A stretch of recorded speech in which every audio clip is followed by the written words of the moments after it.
So this is the playoff predictions. This was voted on by 9 of the 10 GMs. I think Bobby's still in wherever he's at. I think he's. I don't Do know. your thing, Bob. I haven't heard a response from him in a couple just days. do your thing. He'll probably watch us on YouTube and comment about it and then not talk to us again. So until playoffs. Micah, playoff predictions. Got the first 1 seed.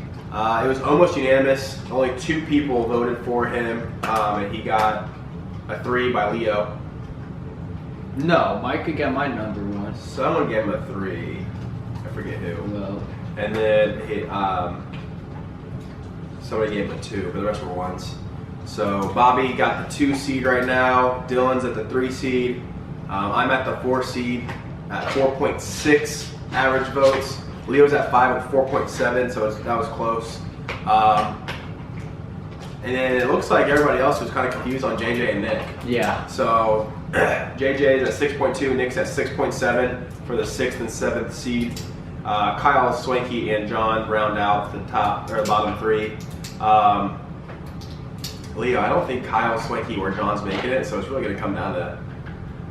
Yeah, with AJ going out, Kyle's definitely shot himself in the foot. Now it's JJ, Nick, and the funny thing is, they looking at their matchups, they can both. Nick's got a tough way in, but with that being said, at the same time, if Kyle can find a way, if Brandon Marshall plays decent for him, Kyle could honestly slip into the 6 because Kyle and JJ end up playing, and that could be huge if Kyle beats JJ. Mm-hmm. But spoiler alert, I think JJ grabs the 6 seed. I'm not sure who I would take with Kyle and JJ match up against each other. Kyle's team's hurt right now, and JJ's team's finding some Rhythm. Oh, yeah. JJ, I think he scored, 120 this week. And then I think if you go back a week, he scored, where are you at, Jerry? Oh, he scored 74. So the week before, 3 or 4 weeks, he's put up over 120, I want to say. Yeah, 3 or 4 weeks. 2 or 3, he put up over 120. And again, Todd really looks decent. He's all right.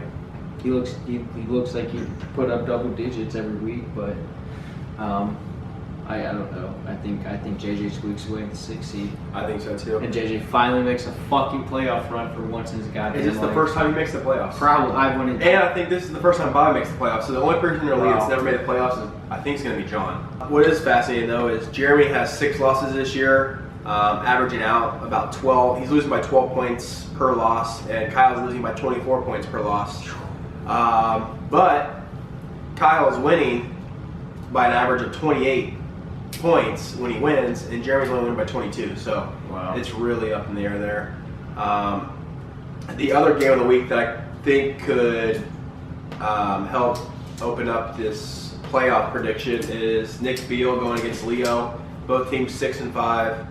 What doesn't help is Andrew Luck may not be playing this Thursday. Yeah, it definitely helps. What are you talking about? I don't think he is playing, actually. I don't think he does. I don't think you can pass the concussion protocol that quickly. I don't think so either. Even if you do, something's not right. But no, I agree. Even if he does play, I don't think. I mean, he could have his way with the Pittsburgh D, but I don't know. I just hope. Well, no, he could definitely have his way with the Pittsburgh D. I just hope he doesn't play. If he doesn't play, Nick Beal's fogged. I think either way, though, even if you look at my matchups, the really only tough matchup I have is Doug Martin's at Seattle, or at home against Seattle. But even Seattle's run defense isn't great this year, so I mean, I don't know. I'm expecting double digits from that. I think Kelvin Benjamin at Oakland can hopefully give me a touchdown. And I go 7-5, Nick goes 6-6, and then Nick has another tough matchup in the last week. So I don't know. I think Nick plays me last week, doesn't he? Yeah. Yeah. Well, So he's Nick jumping Beal, back I think you go 0-2 to end the season and find your This way is on the the outside playoffs. in. Let's get to the trade block that everybody submitted to today. Leo, you added Allen Robinson, Kelvin Benjamin, and Doug Martin to your trade block. What are you looking for? I don't know. Offers. Dylan and I had a conversation today about an offer, but it kind of fell through. Me and you had a nice little offer going with Le'Veon. That ain't ever fucking happening. Oh, come on. You were thinking about it. He offered me, I'll say it, he offered me Le'Veon Bell for Doug Martin, my first rounder next year. I sent it, and the motherfucker declined it. Le'Veon Bell's 25 points a game right now, past 2 weeks. Yeah, you know what? Indiana coming up. You get my first rounder plus Doug Martin. But regardless. Doug Martin against Seattle or Le'Veon Bell against the Colts. No, for real though, I do want a. I don't know if I upgrade Kelvin Benjamin, I would be happy with that.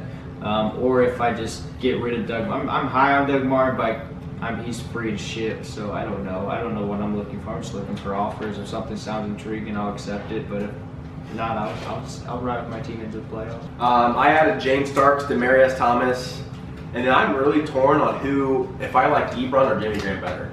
Yeah. I don't know. So one or the other is going to be traded. I just need one of them. So Get more for me, bro. Or get more for Jimmy Graham. yeah, we'll see how that goes. Dylan has added Devontae Booker, Michael Crabtree, and Tyrell Williams. Says that he's looking for a running back at the deadline. I don't think you're going to be getting anything for the people that you added. Crabtree doesn't really have much value in our league. I'm not saying he's a bad player. He's putting up points in our league. You know how the stocks are. They're not. Yeah. You They're can't not trust him high. week in and week out. Devontae Booker was a very hot item about 4 weeks ago. That's kind of performed. Yeah. No one's there. And then Tyrell Williams, I mean, that's San Diego. That's hit and miss. But when he hits, it's hitting. When it's not, it's definitely not. So. But no one's going to start these guys. So that's the problem. You can't trade away players. No one's going to start, especially at this time of the year.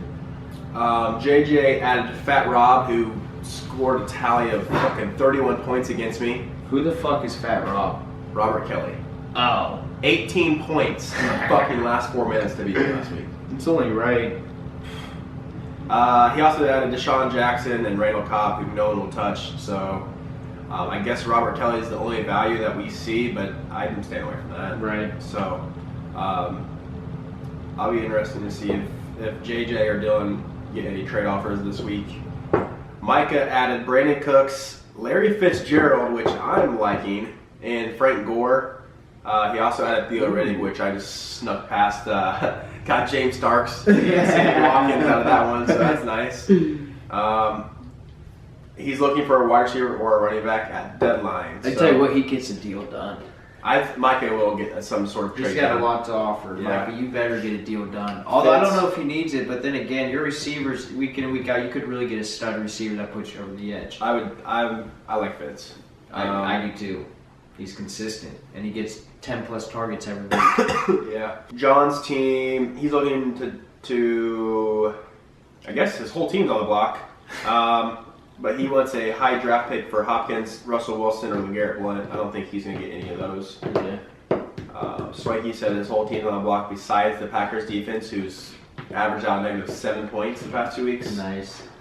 Solid work. And I think those are the only. Nick Beal said everybody besides Ezekiel or Amari Cooper, which are the only two people anybody wants. The team. One thing I did find interesting when I Kyle doesn't have anyone on the trade block? Kyle doesn't care who he's trading right now. Kyle did say AJ Green is on the block. Yeah, if he could get a pick for AJ Green, Kyle did say he would deal him. One thing that we noticed though was when me and Leo get our wins, we're beating teams by 30 plus points a game. That's unreal. And Mike and Bobby, who are the highest seeds right now, are only winning by less than 15 a game. So it's it's strange how that happens. And JJ, who we all thought was getting gypped this year, when he loses, he's losing on an average of 12 points, but I'm losing on an average of 7.4 with the same amount of losses. You still lose, so whether it's 7 or 10, you still take the L. I've lost 2 games by 1 point, a game by 3, 4, and 14.6 was the worst loss I had. Well, you still took the L.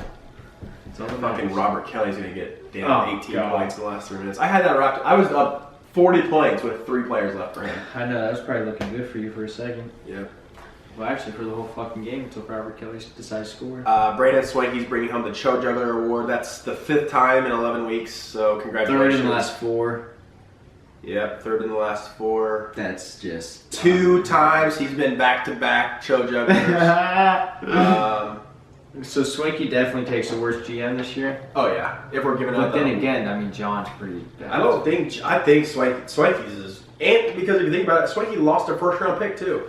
Oh my God! So it's not like this is going to be. Swinky definitely takes on the worst GM of the year because John's team, like we were talking about, is not bad. And He John has still 2 first-round picks for next year. Yeah, Swinky, sign him up. In your opinion, who gets one, Micah or Bob? Micah. Bobby has a tough. I think Bobby loses the next 2 weeks. I think Bob slips to 3. I would.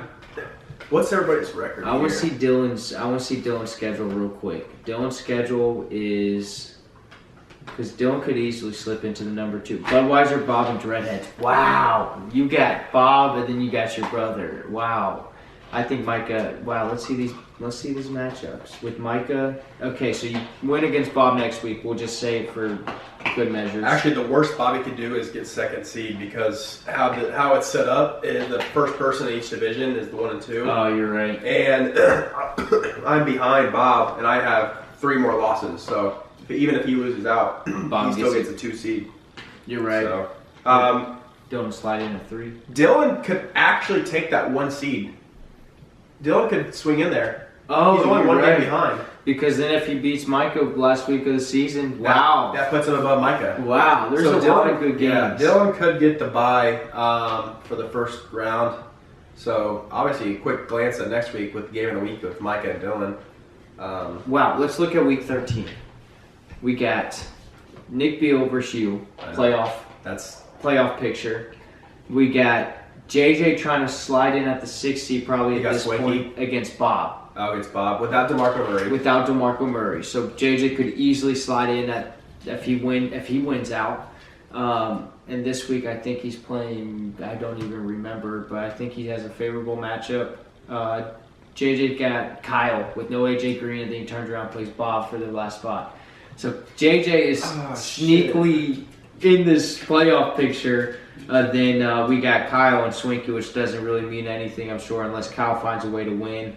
Kyle needs to do a trade this week if he wants Yeah. to try to get in there. But then again, if I were Kyle, bye AJ. I get a draft pick. I don't care if it's a 3rd round or I get a draft pick for AJ. He's not, or a 2nd round. But still. Yeah. But still, Nick Beal versus you is going to be big, and then JJ versus Bob's going to be big. Those will be the 2 matchups to finish off the year going into the place. And just to clarify for everybody, if we have 2 teams tied record, it goes by head-to-head matchup. Right. And if that's 1-1, if that's tied as well, it goes by points scored. Right. So JJ actually texted me that today. The past 2 years, it's came down to week 13 with me and JJ, who gets in. Are you serious? Yeah. Wow. And we're 1-1 right now against each other. So I'm up by 10 points scored this year against him. Oh my God, it's close. So there's a lot riding on these next 2 weeks. So holy shit! Who would have thought that week 11 Bob would still hold the number 1? No, Micah skipped in, but still Bob at 8-3. Who would have thought? But props to you, Bob. Props to you, Micah. Dylan at 7-4, impressive. Then pretty much the rest of the league, step your game up, I would say. I mean, shit. 5-6 in that whole East division, and then with this West division, 2 6-5s, and then obviously Bill Cosby sleeper still sleeping. But cool. Happy Thanksgiving.